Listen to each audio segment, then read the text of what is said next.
Hello बच्चों, स्वागत है आप सभी का इस टेबल क्लास में, जहां मैं आपके लिए लेकर आया हूं केमिस्ट्री का चैप्टर नंबर 2। उसके कुछ टॉपिक्स रह गए थे, थ्योरेटिकल टॉपिक है, जिसमें सेल आएंगे, बैटरी आएंगी और विद्युत रासायनिक श्रेणी आएगी। सबसे पहले हम सेल्स को पढ़ेंगे, ये सेल्स क्या होते हैं और कितने प्रकार के होते हैं, और बैटरी भी है, वो भी सेल का ही प्रकार माना जाता। उसके बाद हम पढ़ेंगे विद्युत रासायनिक श्रेणी और ये चैप्टर फिनिश करेंगे। फिर एक वन शॉट आपके लिए लेकर आएंगे पूरे चैप्टर के न्यूमेरिकल्स, सारे जितने भी एनसीईआरटीज है या फिर पीवाईक्यूज है, जो भी प्रीवियस ईयर में पूछे गए। सबसे पहले हम सेल पढ़ेंगे। सेल दो प्रकार के सिलेबस में दिए गए थे, पहले विद्युत अपघटनीय सेल और विद्युत रासायनिक सेल। अब उनसे हटकर कुछ और सेल दिए गए आवेश के आधार पर। एक होता है भाई शुष्क सेल। शुष्क सेल, शुष्क से मतलब ड्राई।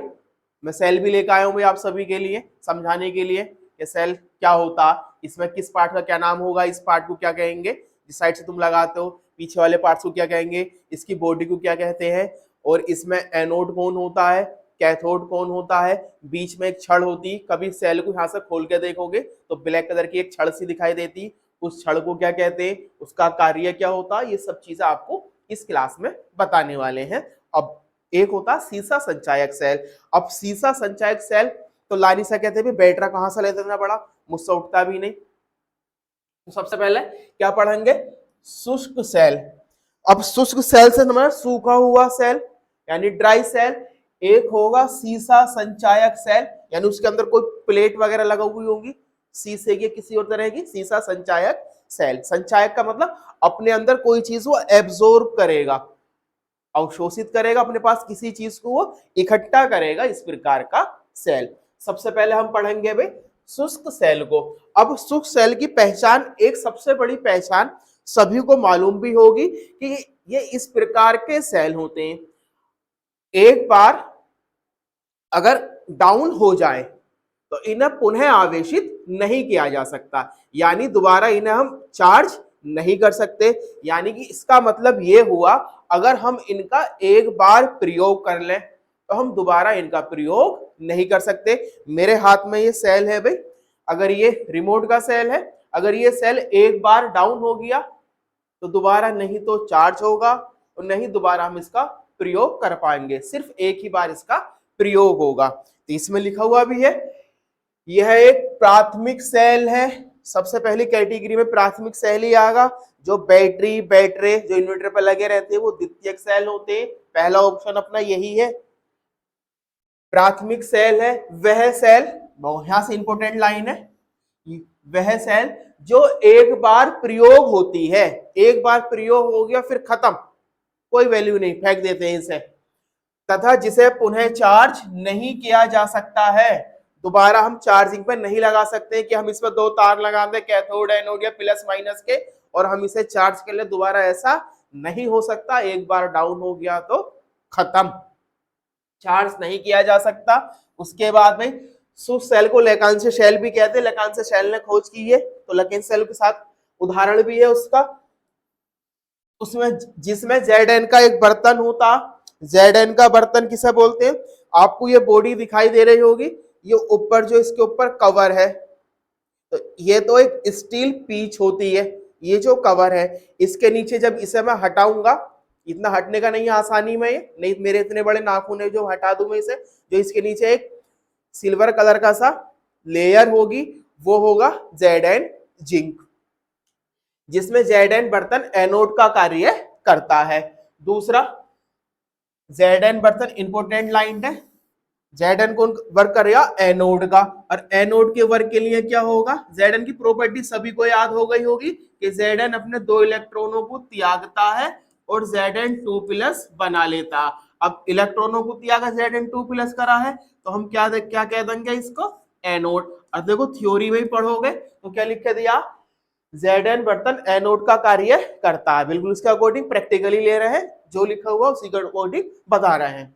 उसके बाद MnO2 कार्बन चूर्ण में धसी, MnO2 कार्बन चूर्ण, इसके बिल्कुल सेंटर में एक ब्लैक कलर की, जैसे मार्कर ब्लैक कलर का एक पट्टी सी होगी जो ग्रेफाइट की बनी होती है, उसमें एक पेस्ट भरा रहता MnO2 का NH4Cl का, धसी ग्रेफाइट की छड़ कैथोड का कार्य करती है। अब ये कैथोड का कैसा कार्य करती, इसकी हम सेल अभिक्रिया भी लिख रहे हैं। ये क्या लिया हमने, MnO2 प्लस NH4 पर प्लस चार्ज होता, तो इसने एक इलेक्ट्रॉन लिया है भाई, एक इलेक्ट्रॉन लिया है NH4 ने, तो इस पर क्या हो गया, अपचयन, अपचयन होता तो कैथोड होता। इक्वेशन यहां बन के क्या आती कि MnO और OH हाइड्रो ऑक्साइड अलग से रहता प्लस NH3, और यहीं से पता लग गया इलेक्ट्रॉनों को ग्रहण करा, Zn दान करके गया था तो उस पर ऑक्सीकरण हुआ, ऑक्सीकरण है तो एनोड, और ये हो जाएगा भाई हमारा कैथोड। ये सेल अभिक्रिया पूरी हुई, और सेल अभिक्रिया भी पूछी गई है एग्जाम में 2 नंबर में 2024 के पेपर में। कैथोड का स्थान NH4Cl और ZnCl2 का एक पेस्ट भरा रहेगा, पाउडर टाइप का लिक्विड फॉर्म में, जैसे कि पेस्ट होता मंजन उस तरह से भरा रहता। MnO2 विद्युत द्विध्रुव, यानी विद्युत द्विध्रुव ऊर्जा को लाने ले जाने का कार्य करता है। सो सेल का विभव मात्रा लिख दे रखी, कितना विभव होगा इसका, 1.5 वोल्ट, इतने विभव से ये कार्य करता शुष्क सेल। अब डायग्राम देखते हैं, डायग्राम के अंदर किस पार्ट का क्या नाम होगा भाई, एक पार्ट इसमें यहां पर भी रहता है, एक पार्ट इसमें यहां पर भी रहता है, ये दिखाई दे रहा होगा, इसे बोलते हैं ब्रास कैप। इस पार्ट को भाई, इस पार्ट को बोलेंगे ब्रास कैप, ब्रास कैप। और यहां जो पार्ट आएगा भाई वो कार्बन की एक प्लेट होगी जो ग्रेफाइट बनाती है ब्लैक कलर का, और सबसे बाहर का पार्ट होता है भाई ये एक स्टील पिच, देखा होगा खोल सा रहता है ऊपर लगा हुआ, जैसे इसके ऊपर है ये येलो कलर का, इसी के पास यहां पर रहता है Zn मेटल, जो कार्य करती है भाई किसका, एनोड का, Zn मेटल एनोड का कार्य करती है। और उसके बाद यहाँ पर एक पेस्ट भरा रहता है भाई इस तरह से ब्लैक कलर का, हालांकि ब्लैक ही हो रहा था, जिसके अंदर कौन कौन पाया जाता, MnO2 plus NH4Cl plus ZnCl2, और ये सब मिलकर कार्य करते हैं कैथोड का। ये हमारी सेल की संरचना है, शुष्क सेल की। ऊपर वाला पॉइंट ये दिखाई दे रहा होगा ब्रास कैप, ये बॉडी स्टील पिच, इसके अंदर का पार्ट जो सिल्वर कलर का होगा जिंक एनोड का कार्य करेगी, बीच में एक पट्टी होगी ग्रेफाइट की जिसके अंदर पेस्ट भरा होगा NH4Cl और ZnCl2 और MnO2 का, बिल्कुल सेंटर में इसके। ये सब संरचना कंप्लीट हुई, सेल समझ में आया होगा। सेल अभिक्रिया इस तरह बनेगी, Zn से Zn2 प्लस एनोड हो गया यानी ऑक्सीकरण हुआ है, NH4 इलेक्ट्रॉन ग्रहण करेगा, अपचयन होगा यानी कि कैथोड इलेक्ट्रोड होगा। दोनों हमारे इलेक्ट्रोड कंप्लीट हुए। इसके बाद आता अभी दूसरा सेल। दूसरा सेल के लिए हमें बैटरी चाहिए थी भाई, यानी कि बैटरा चाहिए था, जो इन्वर्टर पर लगा होता वो काफी हैवी होता, उसे इतने देर तक मैं उठा नहीं पाऊंगा ऐसा करके, तो इस वजह से उसे नहीं लेकर आए। फिलहाल सेल था, सेल लेकर आए जो जिसके बारे में आपको बता दिया। आगे बढ़ने से पहले भी आप सभी को कुछ बताना चाहते हैं कि ये क्लास तो चलती रहेगी, अगर आपको कंप्लीटली सभी क्लासें विद नोट्स चाहिए, विद PDF चाहिए, तो प्ले स्टोर पे आप सभी जाएंगे और वहां से डाउनलोड करेंगे स्टेबल क्लास का एक एप्लीकेशन। जब इसे डाउनलोड करोगे तो वह सभी सब्जेक्ट के साथ हमारा एक बैच चल रहा है, सक्सेस बैच, सक्सेस बैच, जिस पर सभी परफेक्ट टीचर हैं, एक्सपीरियंस टीचर हैं और अपने अपने सब्जेक्ट में सभी माहिर हैं। जैसे कि मैं केमिस्ट्री पढ़ा रहा हूं, वैसे physics, Hindi, math, biology, English सभी परफेक्ट टीचर हैं। और जिसका हमने प्राइस रखा अभी पूरे बैच का, जब तक तुम तैयारी करोगे, जब तक तुम्हारे बोर्ड एग्जाम होंगे, उसका प्राइस सिर्फ हमने रखा भाई 999, यानी कि 999 रुपीज, 999 रुपए। ट्यूशन भी तुम सब पढ़ते हो, ट्यूशन की फीस कितनी देते हो, 500 रुपए, 600 रुपए, 700 रुपए, वो भी मंथली, वो भी एक सब्जेक्ट की। अगर तुम 5 सब्जेक्ट पढ़ने लगे तो एक महीने की ट्यूशन की फीस दोगे कम से कम 2500 रुपए एक महीने की, और 5 महीने ट्यूशन पढ़ लिए, 25 पंजे 125, 12,500 रुपए 5 महीने के दोगे, जो हम सिर्फ आपसे कितने ले रहे हैं, 999 रुपए, और सारे सब्जेक्ट करा रहे हैं। नोट्स तुम बनाओगे वहां पर, यहाँ पर हम बने बनाए नोट्स आपको प्रोवाइड करते हैं भाई, और सभी वीडियो लेक्चर, वीडियो देखो, नोट्स पढ़ो और अपनी तैयारी करो परफेक्ट वाली। सिर्फ कितना सा काम करना, प्ले स्टोर पे जाना है, स्टेबल क्लास ऐप डाउनलोड करनी, सक्सेस बेस्ट सेलेक्ट करना है, प्राइस बता ही दिया है आपको, ये प्राइस, और वहां से अपनी जर्नी स्टार्ट कर सकते हैं हमारे साथ। अब पढ़ते हैं सीसा संचायक सेल किसे कहते हैं। देखो सीसा किसे बोला है, लेड। लेड की इसके अंदर प्लेट होती है, कभी देखोगे तो बहुत सारी प्लेटें लगी रहती है अंदर साइड, जिनका वेट बहुत सारा होता है। बॉडी तो प्लास्टिक की होती है इसकी, इसमें वेट कुछ भी नहीं है, असल वेट होता है इस लेड का। स्टोरेज अपने अंदर संग्रहित करती है आवेश को, और ये पावर है लेड के अंदर ही। अब बैटरी, यह एक द्वितीयक सेल है भाई। द्वितीयक सेल क्यों बोला इसे, क्योंकि ये एक बार डाउन होने के बाद पुनः चार्ज हो सकते हैं, या फिर एक बार प्रयोग करने के बाद हम इन्हें दोबारा प्रयोग कर सकते हैं। अरे इन्वर्टर बैटरी डाउन हो जाता है ना, लाइट जैसी आती है दोबारा चार्ज कर देता है इन्वर्टर उसे। जो एक बार प्रयोग करने के पश्चात, इंपॉर्टेंट लाइन है, जो एक बार प्रयोग करने के पश्चात पुनः आवेशित करके प्रयोग किए जा सकती है। एक बार डाउन हो गए दोबारा चार्ज कर लो। अब इसकी भी सेल अभिक्रिया होती, एनोड कैथोड होते हैं भाई इसमें भी, और एनोड के रूप में इसमें मेटल कौन सी होती है भाई, पीबी, और कैथोड के रूप में, कैथोड के रूप में होता है भाई इसमें, कैथोड के रूप में पीबी और PbO2 यानी लेड डाइऑक्साइड, और इसके अंदर एक लिक्विड भरा होता है भाई, जिसको बोल देते हैं हम कि तेजाब नहीं है बैटरी के अंदर, यानी कि विद्युत अपघट्य, और वो एक मात्रा के रूप में रहता लगभग 38% से 40% तेजाब, यानी कि H2SO4। ये सल्फ्यूरिक अम्ल एक विद्युत अपघट्य के रूप में भरा रहता। अब इसकी भी सेल अभिक्रिया आ सकती है भाई, सेल अभिक्रिया, इसकी भी एग्जाम में सेल अभिक्रिया आई हुई है, कैथोड एनोड दोनों हो गए। अब इसकी सेल अभिक्रिया के लिए क्या रहता कि PbO2, उसके बाद लवड़ा से 2, और 38 से 40% कौन होगा भाई, H2SO4 जो विद्युत अपघट्य का वर्क करता। उसके बाद PbO2 कन्वर्ट हो जाता है PbSO4 में। SO4 कहां से मिलेगा, इस सल्फ्यूरिक अम्ल से। ये इसकी सेल अभिक्रिया है, और ये सेल के घटक है। एनोड के रूप में Pb, ये जो प्लेटें लगी हुई हैं, कैथोड के रूप में PbO2 या फिर Pb दोनों, और जो लिक्विड भरा हुआ है विद्युत अपघट्य के रूप में सल्फ्यूरिक अम्ल 38% से 40%। दोनों सेल समझ आए होंगे। प्राथमिक सेल कौन होता, जिससे पहले पढ़ा है, यानी शुष्क सेल। द्वितीयक सेल क्या होता, सीसा संचायक सेल, जो फिलहाल करा है। और दोनों के कैथोड एनोड समझ आए होंगे, स्ट्रक्चर समझ आए होंगे। ये दोनों प्रकार के सेल हुए। इसके बाद एक लास्ट पोर्शन है विद्युत रासायनिक श्रेणी, मोस्ट इंपोर्टेंट, कई बार क्वेश्चन पूछे गए।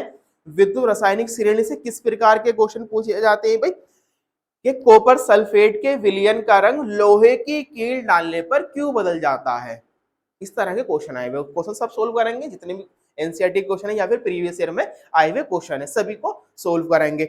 ऐसे क्वेश्चन नहीं आए तो ऐसे आ सकते हैं कि मैग्नीशियम यानी Mg, ZnCuAl, इनमें से कौन सी ऐसी धातुएं हैं जो हाइड्रोजन से क्रिया कर लेती हैं। ऐसे भी क्वेश्चन आए हुए हैं। और क्वेश्चन ये भी आए हैं कि जैसे ही सिल्वर नाइट्रेट के सॉल्यूशन में हम कॉपर धातु को डालते हैं तो सिल्वर नाइट्रेट का रंग बदल जाता है। कारण बताएंगे क्या कारण होता, इस तरह के तो प्रॉपर्टीज होती विद्युत श्रेणी की, उसके आधार पर क्वेश्चन दिए हैं। बहुत सारे विशेषता है या फिर अनुप्रयोग है विद्युत रासायनिक श्रेणी के, जिनके आधार पर हम उन क्वेश्चंस को सोल्व करेंगे। पहले ये देखेंगे विद्युत रासायनिक श्रेणी किस आधार पर बनाई गई। बनाई के आधार क्या था, सबकी कुछ ना कुछ वैल्यू होती है, सबकी कुछ ना कुछ पावर होती है।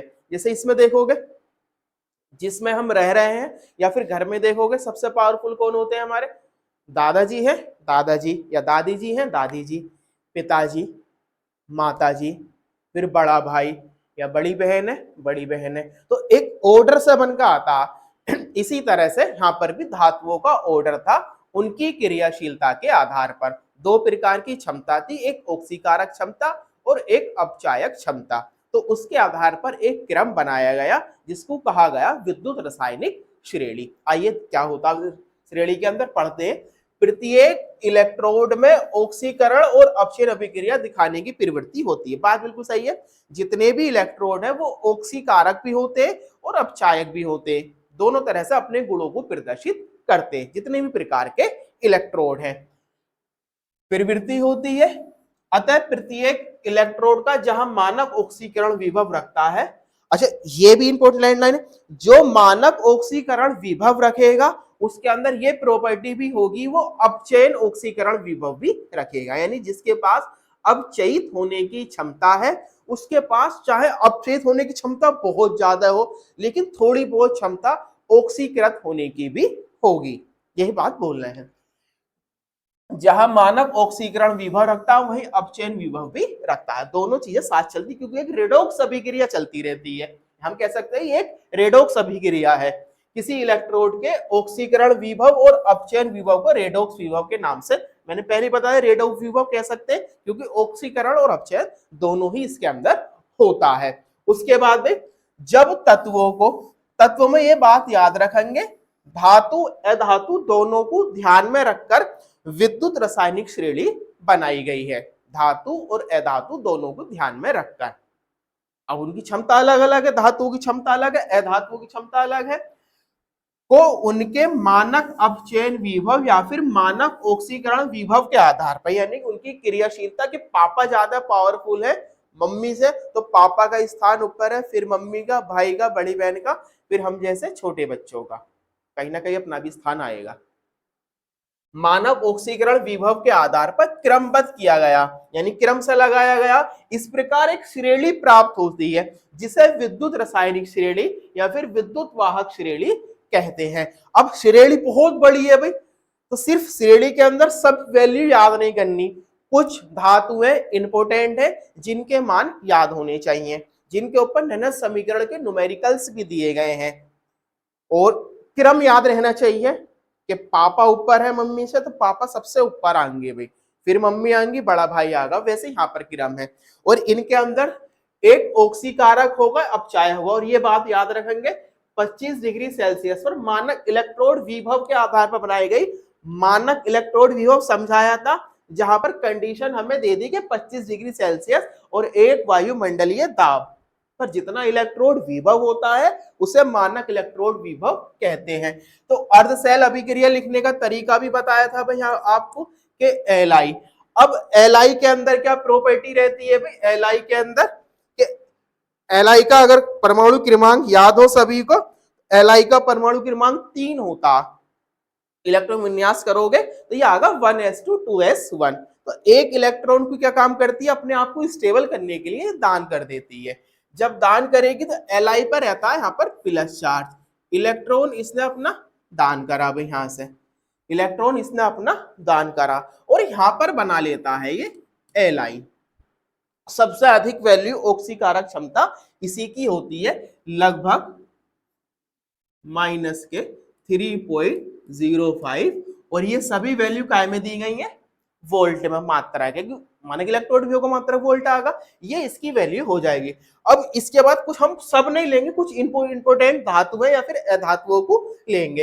इसके बाद आता है पोटेशियम। पोटेशियम के अंदर भी यही पावर है भाई, इलेक्ट्रॉन को अपने एक दान करेगा और ऑक्सीकृत हो जाता है इलेक्ट्रॉन दान करके। हालांकि चाहता नहीं है, अपचयित होना नहीं चाहता, ऑक्सीकृत हो जाते, मेरे एक इलेक्ट्रॉन ले लो, मेरा अष्टक पूरा हो जाएगा। अपचयित होने की क्षमता बहुत कम होती है।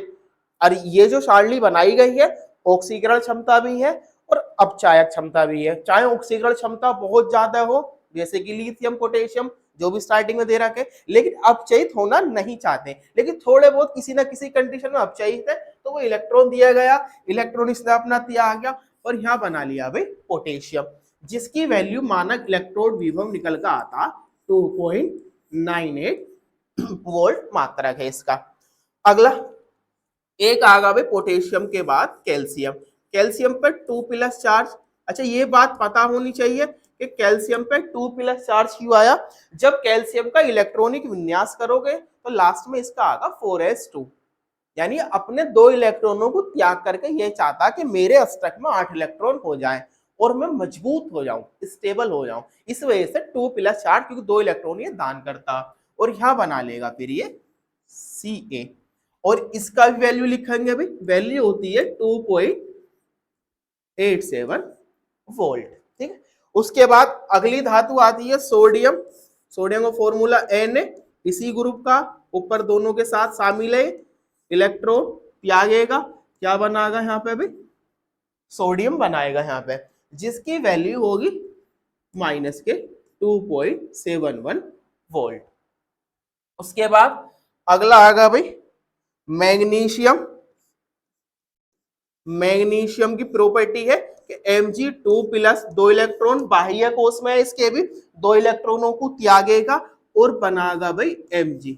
याद रखेंगे, इसके मैग्नीशियम के न्यूमेरिकल्स दे रखे तो मैग्नीशियम की वैल्यू जरूर याद रखनी है कि 2.37 वोल्ट। ठीक है। ऐसा और बहुत सारी धातुएं हैं।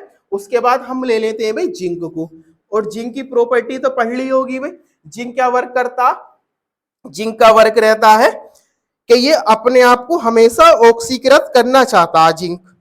जिंक अपने आप को हमेशा ऑक्सीकृत, तो 2 इलेक्ट्रॉनों को ये अपने ये त्यागता है और यहां बना लेता है Zn। इसकी वैल्यू याद रखोगे कि 0.76 वोल्ट। नहीं, बीच में फिर बता रहा हूं बहुत सारी और भी धातुएं हैं, केवल उन्हीं धातुओं को लेकर आ रहे हैं जो आपके लिए इंपॉर्टेंट है, जिनमें ननद समीकरण के न्यूमेरिकल्स है, या फिर जो सा क्रम के आधार पर एनसीईआरटी के अंदर न्यूमेरिक क्वेश्चन दे रखे हैं कि कॉपर सल्फेट के विलयन में लोहे की कील डालने पर उसका रंग क्यों बदल जाता। तो हमें कॉपर सल्फेट का स्थान पता हो, लोहे का भी स्थान पता हो। अब इसमें बेरियम भी है, स्टेनियम, टिन भी है, लेकिन उनके क्वेश्चन नहीं दिए तो इस वजह से उन्हें नहीं लिख रहे हैं। 0.76 हो गया Zn। इसके बाद आता है कोबाल्ट ले सकते हैं, न्यूमेरिकल करेंगे इसके भी, CO2+, 2 इलेक्ट्रॉन माइनस, तो क्या बना लेगा यहाँ पे CO, और जिसकी वैल्यू होती है माइनस के 0.8। और ले सकते हैं भाई, एक निकल ले लेते हैं Ni2+, 2 इलेक्ट्रॉन, ये अर्ध अभिक्रिया का लिखने का तरीका बताया था, यहाँ हो जाएगा भाई Ni, जिसकी वैल्यू होती है माइनस के 0.25 वोल्ट। ठीक है। और ये सब वैल्यू किसके रेस्पेक्ट में बनाई गई है, हाइड्रोजन के रेस्पेक्ट में। ये जो माइनस में वैल्यू दी गई है, जो आपके सामने है सभी वैल्यू, ये हाइड्रोजन के रेस्पेक्ट में है। यानी हाइड्रोजन की वैल्यू बताई थी मानक हाइड्रोजन इलेक्ट्रोड के अंदर कि उसका मानक अपचयन विभव होता है हाइड्रोजन का 0।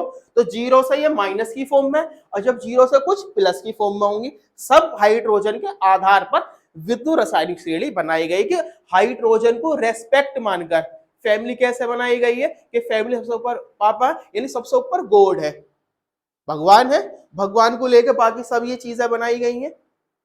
ये चीजें यानी हम किसका स्थान कहां पर है, प्रधानमंत्री और ऊपर है, प्रधानमंत्री से राष्ट्रपति ऊपर है, अपने स्टेट के चीफ मिनिस्टर योगी आदित्यनाथ वो और ऊपर है, और विधायक MP सबका कोई ना कोई क्रम है। तो क्रम को किस ध्यान में रखकर बनाया गया कि मान लो कोई MP है तो किस आधार पर बनाए गए, प्रधानमंत्री के आधार पर, या फिर कोई MLA विधायक है वो किसके आधार पर बनाए गए, अपने योगी आदित्यनाथ जी चीफ मिनिस्टर का आधार पर। वैसे ही ये सब वैल्यू बनाई गई है हाइड्रोजन के रेस्पेक्ट में। और हाइड्रोजन की इक्वेशन किस तरह से आती है कि 2H+, 2 इलेक्ट्रॉन माइनस, और ये बना लेता है भाई H2, और यहाँ पर आकर वैल्यू हो जाती है 0 वोल्ट।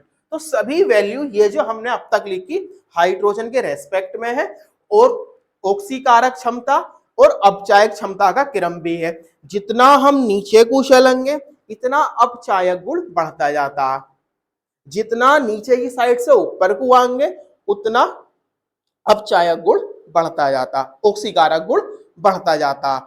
नीचे को जाने पर अपचायक गुण बढ़ता है, और नीचे से ऊपर को आने पर ऑक्सीकारक गुण बढ़ता। तो सबसे प्रबल ऑक्सीकारक लिथियम होगा, और जो सबसे नीचे आएगा वो सबसे कम ऑक्सीकारक होगा, या फिर जो सबसे नीचे आएगा वो सबसे प्रबल अपचायक होगा, और जो सबसे ऊपर आया लिथियम ये सबसे कम अपचायक होगा।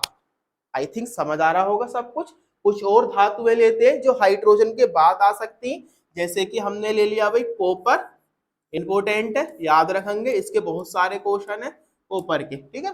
तो इलेक्ट्रॉन माइनस करता और यहाँ बनाता कॉपर। अब यहाँ से हाइड्रोजन के बाद प्लस की वैल्यू, इसका वैल्यू होगा 0.34 वोल्ट। उसके बाद क्या ले सकते हैं भाई, चलो पीटी ले लो, Pt2 प्लस, 2 इलेक्ट्रॉन माइनस, और यहाँ पर भाई Pt जिसकी वैल्यू होती है प्लस के 1.50 वोल्ट। गोल्ड ले सकते हो, अरे सोना, Au प्लस, इलेक्ट्रॉन माइनस, और यहाँ पर भाई Au जिसकी वैल्यू होती है, एक काम करो क्रम से चलते, फिर बोलोगे कि ऊपर वैल्यू कम आ गई और यहाँ पे ज्यादा आ गई है भाई, ठीक है। तो क्रम से चलते हैं फिर, ठीक है। क्या ले लो पहले, यहाँ पे क्या ले लो, यहाँ पे ले लेते हैं मरकरी पारा Hg प्लस, एक इलेक्ट्रॉन माइनस करेगा, यहाँ पे बनाएगा भाई Hg जिसकी वैल्यू होती है प्लस के 0.79 वोल्ट। उसके बाद Hg के बाद बहुत इंपोर्टेंट, इसके सबसे ज्यादा क्वेश्चन दिए हुए भी सिल्वर के, फैराडे के नियम में भी आई थी, विद्युत रासायनिक श्रेणी में है, लेनस समीकरण में है, और क्वेश्चन आंसर में भी है कुछ में। Ag प्लस बनाएगा, क्रम याद रखेंगे, Ag का क्रम कहाँ है, वैल्यू होती है इसकी 0.80 वोल्ट, ठीक है। उसके बाद अब ले लेते हैं Pt को, कि Pt प्लस, इलेक्ट्रॉन माइनस, यहाँ पे Pt वैल्यू लिख देते हैं इसकी प्लस के 1.50 वोल्ट। अब ले लेते हैं गोल्ड को, Au प्लस, प्लस इलेक्ट्रॉन आगेगा, क्या काम करेगा फिर ये Au, और Au वैल्यू प्लस के 1.80 वोल्ट। और एक लास्ट लिख के खत्म करते हैं कहानी, फ्लोरीन, फ्लोरीन यानी कि F2, F2 क्या काम करेगा, F2 का वर्ग देख लेते हैं भाई। और F2 की भी खुद की अपनी प्रॉपर्टी, सबसे प्रबल अपचायक फ्लोरीन, सबसे दुर्बल अपचायक, सबसे कम लिथियम सबसे पहले स्थान पे, सबसे प्रबल ऑक्सीकारक लिथियम, सबसे दुर्बल ऑक्सीकारक फ्लोरीन। अपचायक गुण नीचे को जाने पर बढ़ता है, ऑक्सीकारक गुण नीचे से ऊपर आने पर बढ़ता है, ठीक। तो फ्लोरीन के 2 इलेक्ट्रॉन F2 बनाता, चलो कैसे भी लिख सकते हैं इसे, तो F2, या फिर अर्ध अभिक्रिया हमने इधर ही ले रखी है तो यहां पर ही लिख देंगे कि फ्लोरीन 2 इलेक्ट्रॉन माइनस करके क्या बना लेता है भाई, F2, 2F माइनस, जिसकी वैल्यू होती सबसे अधिक प्लस के 2.87 वोल्ट, ठीक है। ये हमारी विद्युत रासायनिक श्रेणी है। कुछ धातुएं हमने यहाँ पर ली है भाई क्रम के आधार पर, और कुछ इनके प्रॉपर्टीज आएंगी, विशेषताएं जो बताऊंगा। विशेषताएं भी क्या क्या है, जो धातुएं ऊपर रखी गई सारणी के अंदर वो अपने से नीचे वाली धातुओं के साथ क्रिया करके उनके लवणीय विलयन से धातुओं को अलग कर देती हैं। और फिर अगली प्रॉपर्टी एक ये भी रहेगी जो इंपॉर्टेंट है, जितनी भी धातुएं इस हाइड्रोजन से भाई ऊपर है वो तनु अम्लों के साथ क्रिया करती है और हाइड्रोजन गैस को विस्थापित कर देती है। जितनी भी गैसें हाइड्रोजन से ऊपर स्थित है वो तनु अम्लों के साथ क्रिया करेंगी और हाइड्रोजन गैस को विस्थापित करेंगी, और जितनी हाइड्रोजन से नीचे है बिलो द हाइड्रोजन वो तनु अम्लों के साथ क्रिया नहीं करेंगी, और क्रिया नहीं करेंगी तो हाइड्रोजन गैस भी विस्थापित नहीं करेंगे। इसके आधार पर क्वेश्चन दे रखे, इधर वाली हाइड्रो सब ऊपर है, ये सब हाइड्रोजन से नीचे, यानी कि तनु अम्लों से क्रिया नहीं करने की है। अब दो धातुओं के बीच क्रिया होगी, मान लो इन दो के बीच क्रिया हुई Cu और Hg का, और Hg का कोई विलयन लिया गया और Cu को उसमें डाला गया, तो इनकी प्रॉपर्टी है इसके बेस पर, अपचायक क्षमता के बेस पर, कि अपने से नीचे वाली धातु के साथ क्रिया करके उस धातु को विस्थापित कर देती हैं, ठीक है। और फिर इसके बाद ये कुछ इंपोर्टेंट प्रॉपर्टीज लेकर आए हैं भाई, विशेषताएं सब नहीं लेगा, जो जो इंपोर्टेंट है सिर्फ वही लेकर आ रहा है। अनुप्रयोग कह सकते हैं, विशेषताएं कह सकते हैं। और पहली विशेषता क्या है भाई, पहली विशेषता है कि धातुओं का धन विद्युतीय गुण के निर्धारण में, धातु धन विद्युती होती। अच्छा, जो जितने ज्यादा इलेक्ट्रॉन दान करेगा, धातुओं की बात बता रहे हैं भाई, वो उतना अधिक धन विद्युती होगा या होता है। जो जितने ज्यादा इलेक्ट्रॉन ग्रहण करेगा वो उतना अधिक ऋण विद्युती होता है। यानी जितने ज्यादा धातुएं इलेक्ट्रॉन त्याग करेंगी उतना ज्यादा उनका धन विद्युती गुण बढ़ता है। अधातुएं जितने ज्यादा इलेक्ट्रॉन ग्रहण करेंगी उतना उनका ऋण विद्युती गुण बढ़ता है। कह सकते हैं कि हमारे पास एग्जाम्पल है कि सोडियम ने 1 इलेक्ट्रॉन दान करा है भाई, और मैग्नीशियम ने 2 इलेक्ट्रॉन दान करे हैं, और एल्यूमिनियम ने 3 इलेक्ट्रॉन दान करे हैं। ये 3 हमने धातुएं ली। अब इन तीनों के अंदर क्या होगा कि जो ज्यादा इलेक्ट्रॉन त्याग कर रहा है वो उतना अधिक धन विद्युती। तो सबसे अधिक इलेक्ट्रॉन कौन दान करेगा? एल्युमिनियम। तो ये इन तीनों के जो हम कंपैरिजन करेंगे, पहले स्थान पर, ये दूसरे स्थान पर, और सोडियम तीसरे स्थान पर, क्योंकि उसने सिर्फ 1 ही इलेक्ट्रॉन दान करा है। अब पढ़ लेते हैं क्या लिखा हुआ है।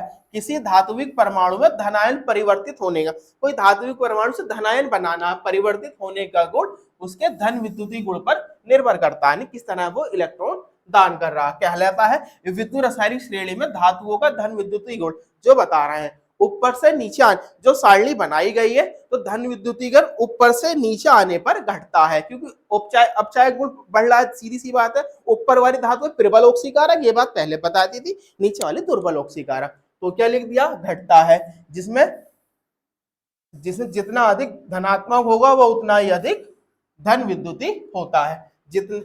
जिस धातु या जो धातु जितना अधिक ऋणात्मक होगी वो उतना अधिक धन विद्युती होती है। उसी के आधार पर ये विशेषता है। कुछ और भी पॉइंट लेकर आए भाई कि धातुओं द्वारा धातु आयनों का विस्थापन, ये बात पहले बताई थी। धातु को धातु आयन द्वारा विस्थापन का मतलब क्या है कि धातु हमारे पास क्या थी भाई? Fe थी, और Fe को हमने क्या डाला? CuSO4 के विलयन में डाल दिया हमने। तो धातु है दोनों, कॉपर भी धातु, Fe लोहा भी धातु। अब Fe क्या काम करता है? जैसे ही लोहे की कील को इसमें डाल देते हो तो Cu को विस्थापित कर देता कॉपर को। वजह क्या है? विद्युत रासायनिक श्रेणी के अंदर Fe का स्थान कॉपर से ऊपर है। तो जो ऊपर धातु में स्थित है वो प्रबल ऑक्सीकारक है, अपने से कम ऑक्सीकारक को विलयन से अलग कर देती है। इसी पॉइंट के अंदर अब हम ये बातें पढ़ेंगे। देखो भाई, विद्युत रासायनिक श्रेणी में कोई धातु अपने से नीचे रखे गए धातु आयन को उसके विलयन से विस्थापित कर देती है। जैसे कि एग्जाम्पल बताया, ये नीचे है, उसके धातु आयन से विस्थापित कर देगी इस कॉपर को, क्योंकि धातुओं की रासायनिक सक्रियता ऊपर से नीचे की ओर घटती है। जितना नीचे जाओगे उतनी सक्रियता कम होती चली जाती है।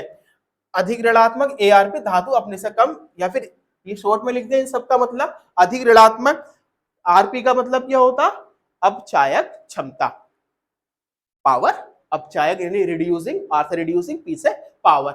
अपने से कम विद्युत धातु को उसके जलीय विलयन से विस्थापित कर देती है। यदि एग्जाम्पल के तौर पर समझे, यदि SO4 के विलयन में क्या हमने क्या डाला? जिंक को डाल दिया, किसको? Zn को। एक एग्जाम्पल लिया, जिंक को हमने डाल दिया भाई CuSO4 के विलयन में। अब जिंक क्या वर्क करेगा? जिंक प्रबल ऑक्सीकारक है, इस Cu से किसका स्थान भी ऊपर है, तो यहाँ पर बना लेगा ये ZnSO4 और Cu को कर देगा विस्थापित अकॉर्डिंग टू विद्युत रासायनिक श्रेणी। Zn2+ में परिवर्तित हो जाएगा, ऑक्सीकारक होने की क्षमता है ना इसमें। अब Cu2+ में परिवर्तित हो जाता है, यही कारण नीले रंग का जो होता है CuSO4 उसका कलर भी चेंज हो जाता। दूसरा अभी अधातुओं द्वारा अधातुओं का विस्थापन। कोई अधातु ऊपर है, उससे नीचे कोई अधातु है, तो वो भी जैसे धातु को विस्थापित कर रही, वैसे ही अधातु को विस्थापित करेगी। अब ऊपर वाली अधातु नीचे वाले धातु को विस्थापित करेगी। कोई अधातु विद्युत रासायनिक श्रेणी में अपने रंग रखी गई अधातु को ऋणायन को उसके विलयन से विस्थापित कर सकती। वही बात है ऊपर धातुओं के लिए, नीचे अधातुओं के लिए। एथिक समझ आ रहा होगा। अब आगे लिखा विस्थापन अभिक्रियाओं के अध्ययन में। विस्थापन अभिक्रियाएं पढ़ी होंगी 10th क्लास से। विस्थापन अभिक्रिया किसे कहते हैं? अधिक क्रियाशील धातु अपने से कम क्रियाशील धातु को उसके जलीय लवणीय विलयन से अलग कर देती है। जैसे एग्जाम्पल अभी भी लिखा था भाई कि हमने धातु ली Fe प्लस हमने क्या Fe को डाल दिया हमने CuSO4 में, तो हमने देखा कि यहाँ बन गया FeSO4 प्लस Cu।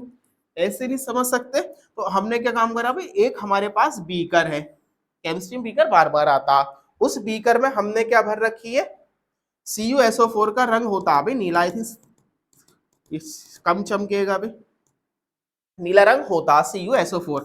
हमने इसके अंदर क्या भर रखा है भाई, हमने इसके अंदर भर रखा है CuSO4। ठीक है, हमने क्या भर लिया इसके अंदर, CuSO4। अब हम देखते हैं इसका रंग तो नीला है, लेकिन जैसे हम यहां से इसमें क्या डालेंगे, एक लोहे की कील डालेंगे, क्या डालेंगे, Fe, लोहे का फॉर्मूला Fe। तो विलियन का रंग पहला कैसा था इसका, नीला। ठीक है, पहला रंग है नीला, और जैसे ही Fe डाला जाएगा तो विलियन का रंग नीले से होकर हरा हो जाता। वजह क्या है, क्योंकि Cu2 प्लस का रंग होता नीला, और जब Cu2 प्लस इस विलियन से निकल गया तो विलियन का रंग तो डेफिनेटली चेंज होगा। वही चीज समझाना चाह रहे हैं आपको कि जैसे ही ऊपर वाली धातु नीचे वाली धातुओं की से क्रिया करती है तो उनको विस्थापित कर देती है। अब इसके आधार पर कुछ क्वेश्चंस आए हुए हैं, सन डेलोवी भी आप सभी को दिखाई दे रही होगी, 2016, 17, 19, 22 4 बार ये क्वेश्चन आ चुका है। और क्वेश्चन बड़ा सिंपल सा है, जिसे विद्युत रासायनिक श्रेणी समझ आ गई है उसके लिए जरूरत ना इन क्वेश्चन को एकदम कर देंगे मिनटों सेकंडों में। देखो किस तरह से कि Zn पर HCl की क्रिया से H2 मुक्त होती है। यही बात समझ में आ गई होगी कि Zn पर HCl की क्रिया से H2 मुक्त क्यों होती, क्योंकि Zn का स्थान HCl से ऊपर है। और ये बात मैंने बता दी है, HCl भी एक अम्ल है, जितनी भी धातुएं हाइड्रोजन से ऊपर हैं वो अम्लों से क्रिया करके हाइड्रोजन गैस को मुक्त करती हैं। तो Zn तो हाइड्रोजन से ऊपर है, तो आराम से क्रिया करेगी। दूसरी बात क्या बोली, जबकि Ag HCl पर डालने पर नहीं, अगर हम सिल्वर को HCl पर डालें तो हाइड्रोजन मुक्त नहीं हो पाती। वजह क्या है कि Ag का स्थान हाइड्रोजन से नीचे है, और जितनी भी धातुएं हाइड्रोजन से नीचे स्थित होती हैं वो अम्लों से क्रिया नहीं करती हैं। यानी इसकी अभिक्रिया क्या आ जाएगी, Zn वाले की Zn प्लस HCl। ठीक है, और यहां पर बना लेगा ये ZnCl2, और मुक्त होगी यहां पर हाइड्रोजन गैस। बैलेंस करेंगे तो इसका आगे 2 आ जाएगा सिर्फ। लेकिन वहां पर क्या होगा, अगर हमने क्या कर लिया, Ag को HCl के साथ क्रिया करा, जबकि HCl तो यहां पर भी कोई क्रिया नहीं होगी, कोई क्रिया नहीं। अब जब तुम थ्योरेटिकल लैंग्वेज में लिखो, कैसे लिखोगे, विद्युत रासायनिक श्रेणी में जिंक धातु का स्थान हाइड्रोजन से ऊपर है, इसीलिए यह तनु अम्लों से क्रिया करके हाइड्रोजन को मुक्त करती है, जबकि सिल्वर धातु यानी कि Ag का स्थान हाइड्रोजन से नीचे है। और जो धातुएं हाइड्रोजन से नीचे स्थित है वो तनु अम्लों से क्रिया नहीं करती होंगी, करती है। समझ आया होगा कि ऐसा क्यों हुआ, Zn का स्थान HCl से ऊपर और Ag का स्थान HCl से नीचे, इस वजह से ये क्रिया नहीं कर रही, और जो क्रिया नहीं करेगा तो हाइड्रोजन मुक्त नहीं करने का। अगला क्वेश्चन भी सन दिखाई देगी, 2015, 16, 17 3 साल लगातार आया। क्वेश्चन क्या बोलता कि Zn को CuSO4, अच्छा ये अभी सोल्व करके बताया भी था कि तुम्हारे पास क्या है भाई, एक फिर बीकर है, और बीकर के अंदर तुमने क्या भर रखा है, इसके अंदर तुमने भर रखा है भाई CuSO4, तुमने भर रखा है इसके अंदर CuSO4 जिसका रंग फिलहाल मेंशन नहीं किया, रंग के आधार पर भी क्वेश्चन दिए हैं। CuSO4 भर रखा है, और जैसे तुम इसके अंदर क्या डालते हो भाई, हम डालते हैं जैसे इसके अंदर जिंक, तो यहां से कॉपर विस्थापित हो जाती है। वजह क्या है, जिंक का स्थान विद्युत रासायनिक श्रेणी में कॉपर से ऊपर है, यानी कि जिंक धातु की सक्रियता या फिर कह सकते हैं क्रियाशीलता इस कॉपर से अधिक है। इसी वजह से ये कॉपर सल्फेट से क्रिया करेगी और वहां से कॉपर को विस्थापित करेगी। कुछ समीकरण इस तरह से बनकर आ गई भाई कि Zn प्लस CuSO4, और यहाँ क्या बन जाएगा जब कॉपर स्थापित हुआ कि ZnSO4 प्लस Cu, या कह सकते हैं कि कोई ज्यादा पावरफुल था भाई। अच्छा, विक्की कौशल सबने नाम सुना होगा, विक्की कौशल की शादी किससे हुई, कैटरीना कैफ से। पहले शादी किससे होती, सलमान खान से। क्रियाशीलता किसकी ज्यादा हो गई, दोनों रिलेशनशिप में कौन कौन थे, सलमान खान, कैटरीना कैफ। लेकिन पावरफुल कौन बनकर आया, विक्की कौशल। सलमान खान को साइड से करा यानी विस्थापित कर दिया और अपने आप सलमान खान की जगह पर आ गया। यानी इस तरह से मानो जेड कौन है, विक्की कौशल, ठीक है, विक्की कौशल। यहां पर रिलेशनशिप में कौन है, सलमान खान,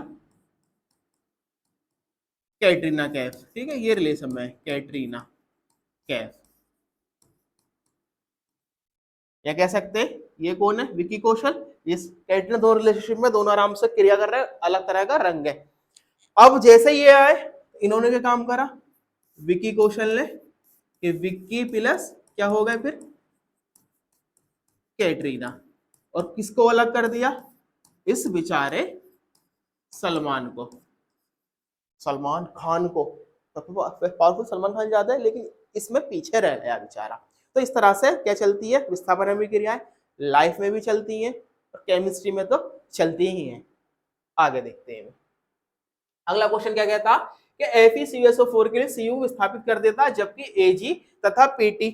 अच्छा, Fe तो CuSO4 को विस्थापित करता, वजह बड़ी सिंपल सी, Fe का स्थान Cu से ऊपर है, इस वजह से विस्थापित करता। लेकिन Ag Pt नहीं कर पाते क्योंकि Ag का स्थान भी Cu से नीचे है और Pt का स्थान भी नीचे है, Cu को विस्थापित नहीं कर पाते। क्यों? तो Fe का स्थान फिर ऊपर भाई प्लस Cu, वही सलमान कैटरीना की बात वाली हो गई कि यहाँ क्या बना लेगा, FeSO4 किसको विस्थापित कर देगा, Cu को।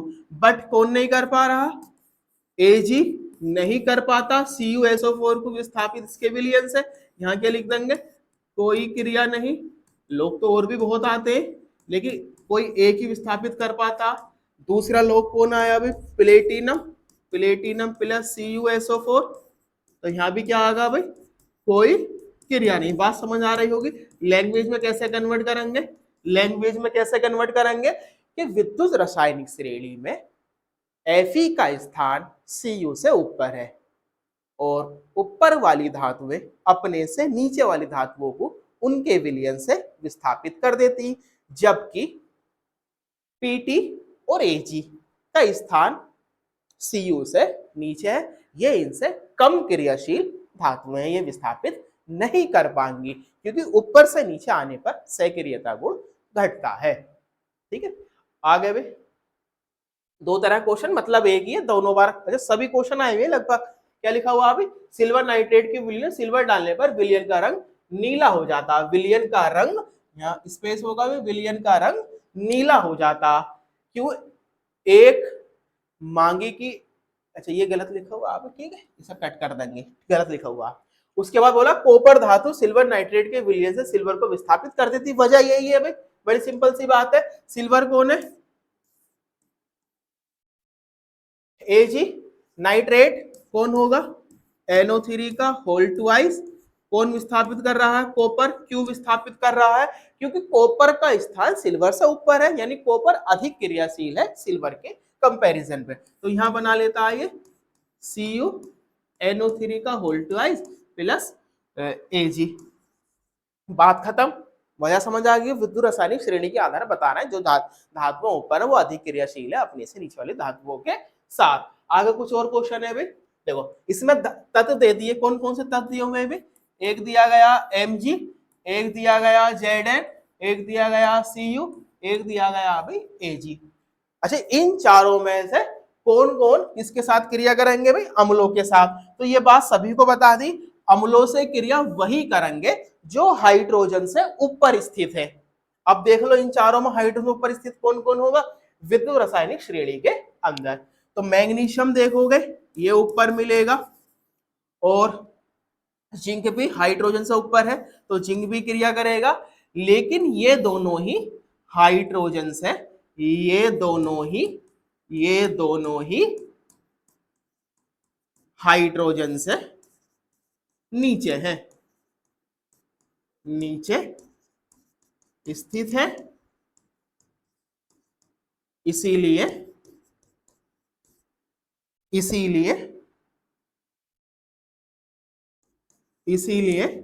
ये अम्लों से क्रिया नहीं करेंगे क्योंकि नीचे जाने पर सक्रियता गुण घटता है। करेंगे। ठीक है, बात समझ आ गई होगी। जितनी धातु हाइड्रोजन ऊपर है वो तो अम्लों से क्रिया करती और हाइड्रोजन को मुक्त करती, लेकिन जितनी धातु हाइड्रोजन से नीचे है वो अम्लों से क्रिया नहीं करती। जब क्रिया न करेंगी तो हाइड्रोजन मुक्त नहीं करेंगी। आगे क्या दे रखा, अच्छा उसी टाइप का क्वेश्चन है भाई, CuSO4 के विलयन लोहे के बर्तन में रखा जाता।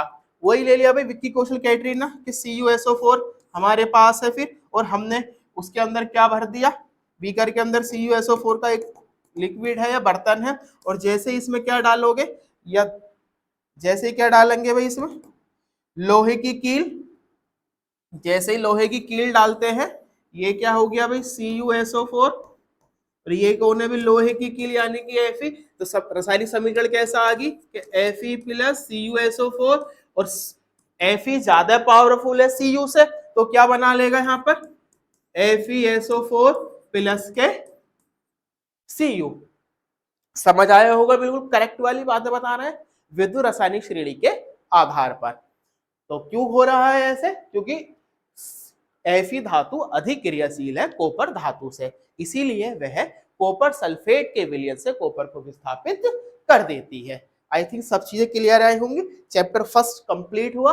आई होप सब कुछ ठीक ठाक समझ आ रहा होगा। एक इसके न्यूमेरिकल्स लेकर आएंगे भी सब इंपोर्टेंट, ननर समीकरण या उनसे और रिलेटेड कुछ न्यूमेरिकल्स और लेकर आएंगे। Thank you, have a nice day.